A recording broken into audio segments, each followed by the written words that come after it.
Mga kababayan ko, humirit pa, mga kababayan, humirit pa etong si Attorney Trixie na kung pangarap o pangako, mga kababayan ko. Ito, ang tagal ko nang gustong gawin to, mga kababayan ko, kasi gusto ko pong gusto ko pong ipaalam sa inyo mga kababayan shoutout kay Samson. Tignan natin kung sino dito yung bobo mamaya. Tignan nyo po kayo po nagsabi niyan kayo po nagsabi, Sir Samson, hindi po ako salitaan nyo po ang bobo ko naman. O tignan nyo po mamaya kung sino po yung bobo. Wala po akong pinasabihan na bobo pero tignan po natin mamaya. Pakinggan natin to, mga kababayan ko, maganda to. Nagagalak ko po, makita ko yung lahat ngayon. Ay, kami rin. Attorney Trixie, ginagagalak din ako kung makita ka dyan. Hindi lang po ikaw. It's nice to meet you. It's nice to see you there. Tuloy. Hindi lang dahil buhay na buhay ang demokrasya. Alright, buhay na buhay ang demokrasya. Dahil daw po, mga kababayan ko, masaya daw po si Attorney Trixie dahil buhay na buhay daw po yung demokrasya. Attorney Trixie, sila lang po ba yung Pilipino sa bansa? And then, so, Attorney, reminders ko lang, friendly debunk lang to. Tuloy. Pero dahil panahon na kung tinatanggalan tayo ng boses, titindigan natin ang ating karapatan. Ayan. Pag tinatanggalan daw po tayo ng boses, titindigan daw natin ang karapatan. Sige, yung mga bashers dito sa channel ko, huwag niyong kakalimutan na mag-like, mga kababayan Nasa 400 pala yung mga bashers natin dito ngayon. Ay, i-like nyo naman to. Eto, maganda to. Tuloy natin. Bigyan natin ng boses. Wala pang 2 taon ng administrasyon. Ayan, totoo yan. Wala pang 2 taon ang administrasyon. Maaga pa lang nakalimutan na lahat ng pangako. Ay. Maaga pa lang Eto, mga kababayan ko, hindi sa akin galing to, Attorney Trixie Nag-warning naman ako. Hindi naman ako Attorney Trixie Ito, yung mga followers po dito ni Attorney, wag po kayo magagalit sa akin Kung madebang ko po si Attorney Trixie dito Ito, sabi niya dito is pangako. Tuloy natin. Hindi ba yung pagkain pangako yun? Hindi ba daw yung pagkain pangako daw yun? Hindi ba yung murang bigas pangako yun? Hindi yung murang bigas pangako daw yun Tuloy. Hindi ba sinabi aayusin kuryente, tubig, internet? Di ba pinangako lahat yun? Galing Pangako Tuloy. Nasaan na yung pangako? Nasaan na yung pangako? Pangako ba talaga? Sino? Nagalit na yung mga Ito, mga kababa, ulitin natin. Tinatanggalan tayo ng boses, titindigan natin ang ating karapatan. Wala pang 2 taon ng administrasyon. Maaga pa lang nakalimutan na lahat ng pangako. Hindi ba yung pagkain pangako yun? Hindi ba yung murang bigas pangako yun? Hindi ba sinabi aayusin kuryente, tubig, internet? Di ba pinangako lahat yun? Nasaan na yung pangako?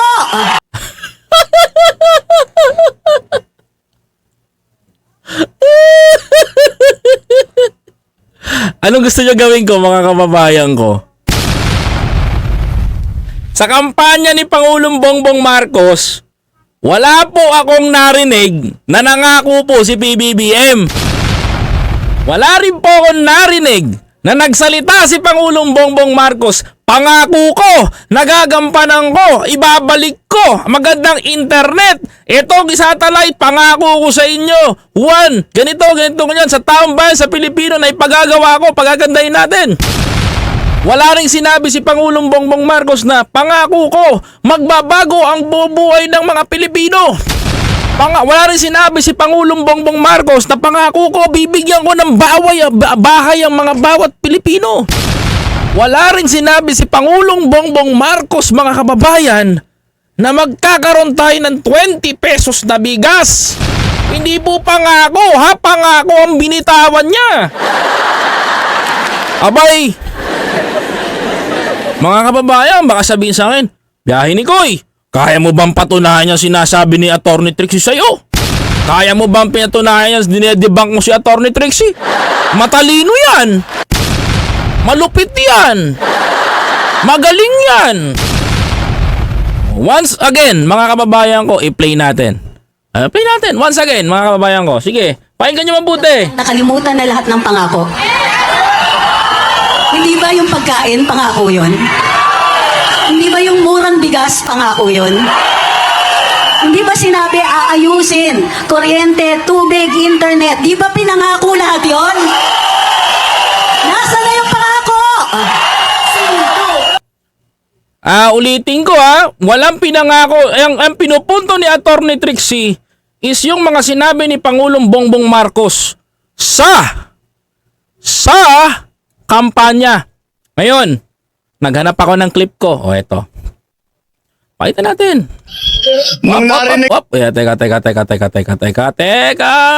Teka lang. O, ayan Baka sabihin nyo, tayo nandadaya ha. Hindi tayo nandadaya. Mga kababayan ko, di tayo cheater dito. O, ito. Para masaya. Mga kababayan. O, ayan. O, SMNI pa nagbalita niyan ha. O, ayan. O, ayan. O, anong sabi dito? Sige, anong sabi dito? Para makita ng taong bayan. Ayoko na nagsisinungaling Ang sabi ni Atty. Trixie, mga kababayan ko, pangako ha, pangako. Pangako nga bang sinabi ni PBBM?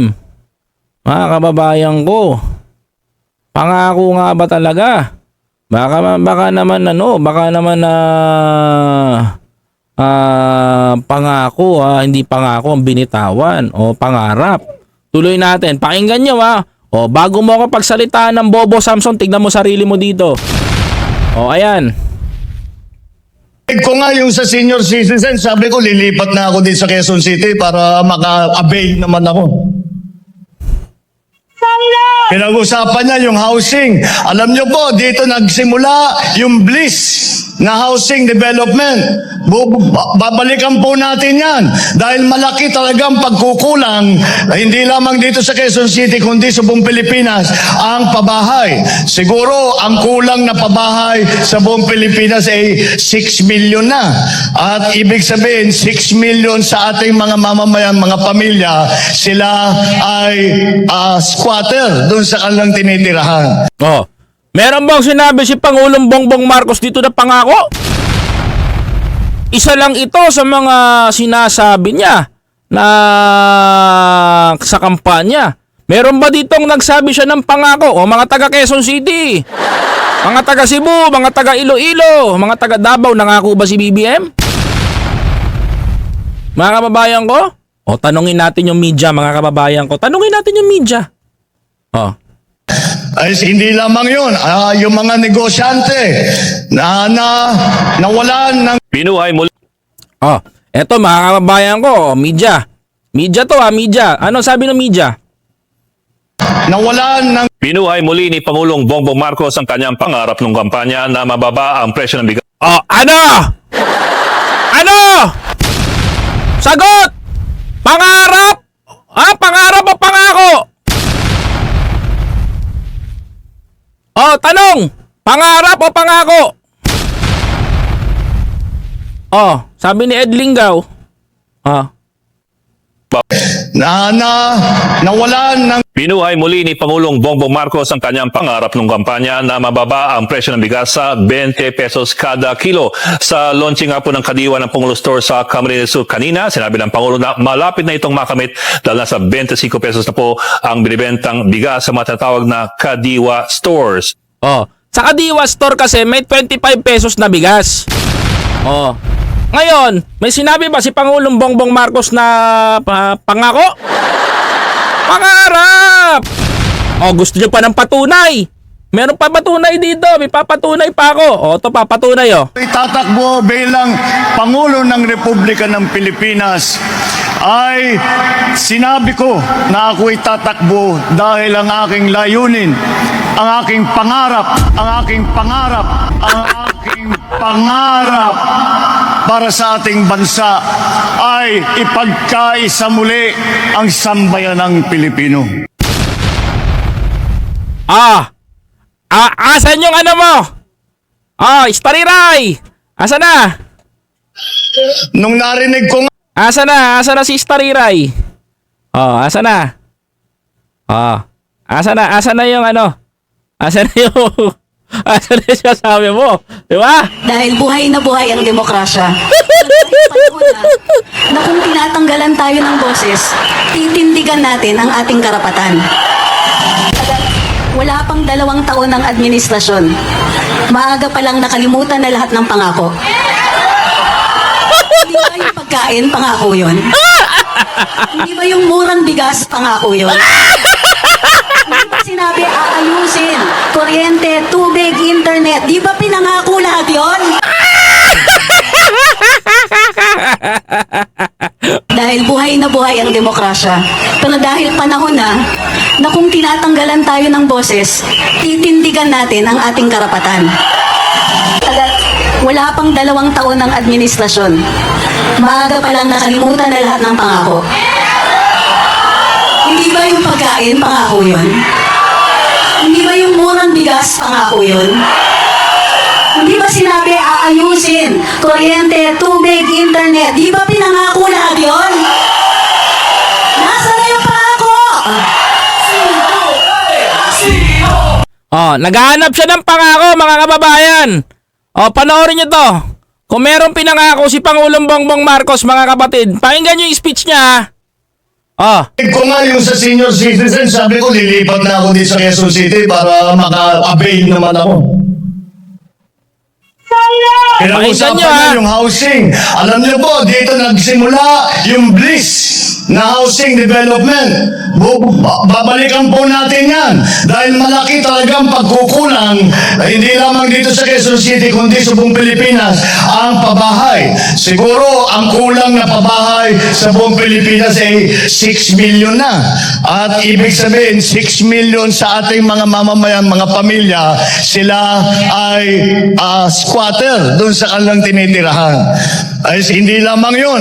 Yung mga negosyante. Pakinggan nyo si Pangulo Nawalan ng Binuhay muli ni Pangulong Bongbong Marcos ang kanyang pangarap ng kampanya na mababa ang presyo ng bigas sa 20 pesos kada kilo sa launching up.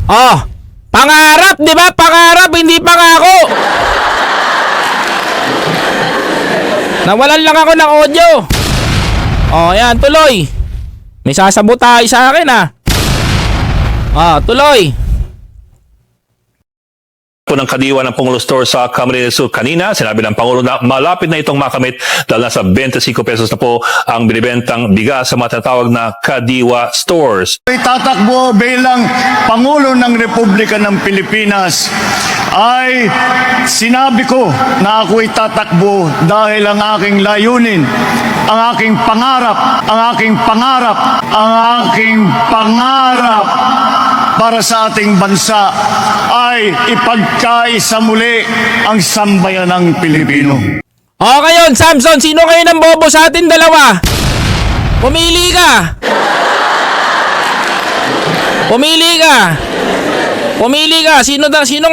Sino ngayon ng bobo sa atin? Ikaw o ako? Pag hindi mo nasagot yung punto ko, sisibakin kita dito. Maliwanag pa sa sikat ng araw. Walang sinabi si BBM na pangako. Ang sabi niya, pangarap. Itong si Istariray may sinabi, pangarap. Ay, pangako. Paano ngayon yan? Di ba? Paano nyo lulusutan to? Maliwanag pa sa sikat ng araw yan, ha? Maliwanag na maliwanag sa sikat ng araw yan. Ang sinabi ni Istariray, ayan niya to ni Trixie, pangako. Ang sinabi ni BBM, maliwanag pa sa sikat ng araw, Sinabi ko na ako'y tatakbo dahil ang aking layunin, ang aking pangarap, ang aking pangarap, ang aking pangarap para sa ating bansa ay ipagkaisa muli ang sambayanang Pilipino. oh, ayan, malaking sampal sa inyo yan, ha? Oh, ngayon, pinagdikit ko ngayon dalawa. Kanino kayo maniniwala? Eh, attorney ba o kay PBBM? Kasi si PBBM, mga kababayan ko, liwanag, oh. Oh, ito. Binalita pa, yung 20 pesos na bigas. Nawalan ng Pinuhay muli ni Pangulong Bongbong Marcos ang kanyang pangarap ng kampanya na mababa ang presyo ng bigas sa 20 pesos kada kilo sa launching nga po ng kadiwa ng Pangulo Store. Oh, ano?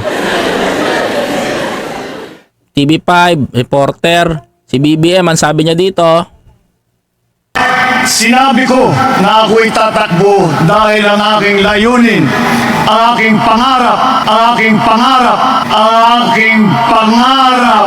oh, pangarap, mga kababayan ko. Si Trixie, anong sinabi? Oh, Kain, pangako yun. Hindi ba yung murang bigas, pangako yun? Hindi ba sinabi aayusin? Kuryente, tubig, internet. Di ba pinangako lahat yun? Nasaan na yung pangako? oh, ano? Asan ngayon yung pangako? Wala naman talagang pinangako. Ang meron lang, pangarap. Ay, nak ng teteng, oh. Nako. Oh, kayo nang bahalang humusga. Kita nyo naman ang ebidensya. Kaliwat kanan, mga kababayan. Oh. Oh, Samson, ba't bigla ka nawala ngayon dyan? Di ka ba kapag-comment? Ba't nawala ka? Oh, si Samson ngayon. Oh, ngayon, sino ngayon ang bobo? Ayaw namin ng bobo ni Atty. Clary Gadon. Oh, ano sabi ni BBM? Pangarap, 'di ba? Pangarap eh. Sabi ng isang reporter, pangarap.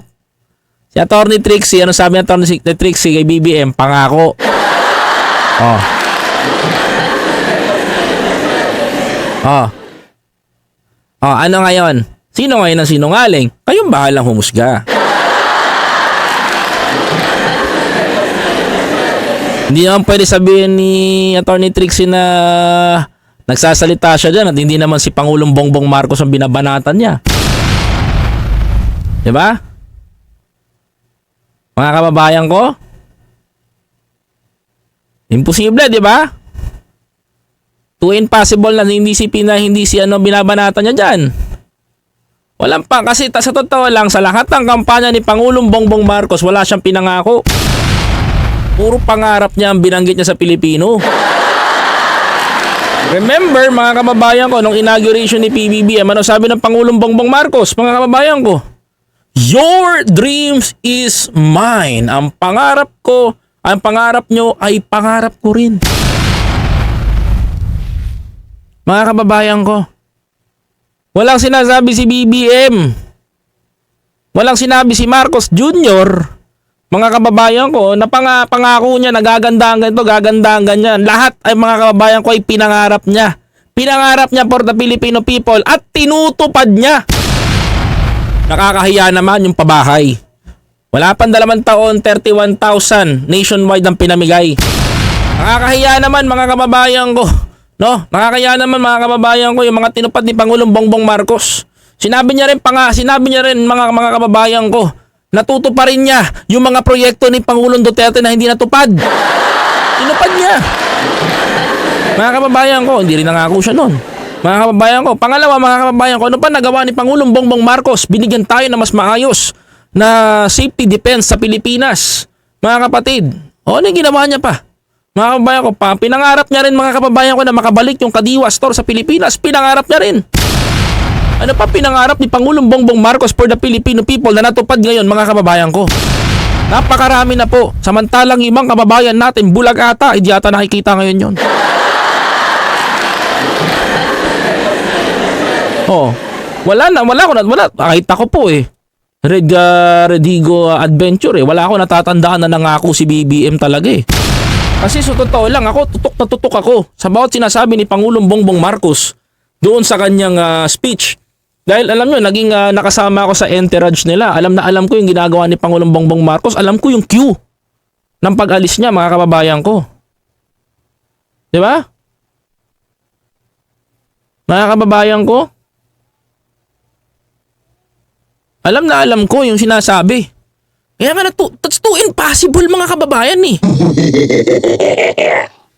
Diba? Ang labo. Tignan nyo. Oh? Wala pang 2 taon ng administrasyon. Maaga pa lang nakalimutan na lahat ng pangako. Oh. Ano sabi ni Bongbong? Para sa ating bansa ay ipagkaisa muli ang sambayanang Pilipino. Diba? Imagine that. Doon pa lang. Naku po. Tagilid ka na doon.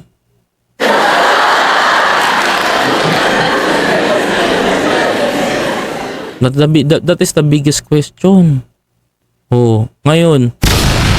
Akala nyo po masaya ako na, diba, na dinidebunk tong mga to? Mga dati kong nakasama yan. Hindi po ako masaya, mga kababayan ko. Sa totoo lang. Maraming salamat po, Ma'am Delia Susoko, for your super chat. Maraming salamat po. Thank you very much for your super chat, Ma'am Delia. Pag tutusin po, hindi po ako masaya. Bakit? Mga kababayan ko, hindi po ako masaya eh. Mga dati po namin nakasama yan eh. Mga dati pong mga nagtatanggol defender at mga malalakas yan eh. Pero nalulungkot lang po ako, mga kababayan ko. Kasi yung sabihin natin na no permanent friends in terms of politics, parang hindi totoo eh. Kasi mga kaibigan ko, mga kababayan ko, magkakagalit pa kami sa prinsipyo pero magkakaibigan pa rin kami. Nakakalungkot mga kababayan kasi ganyan yung ginagawa nila. Kung tutusin, tignan mo. Diba? Masaya bang balahurain yung mga taong nakasama mo sa katuwaan? Hindi para sa akin. Mga kababayan ko. Nalulungkot lang ako kasi lumalaban sila. I don't know their principle.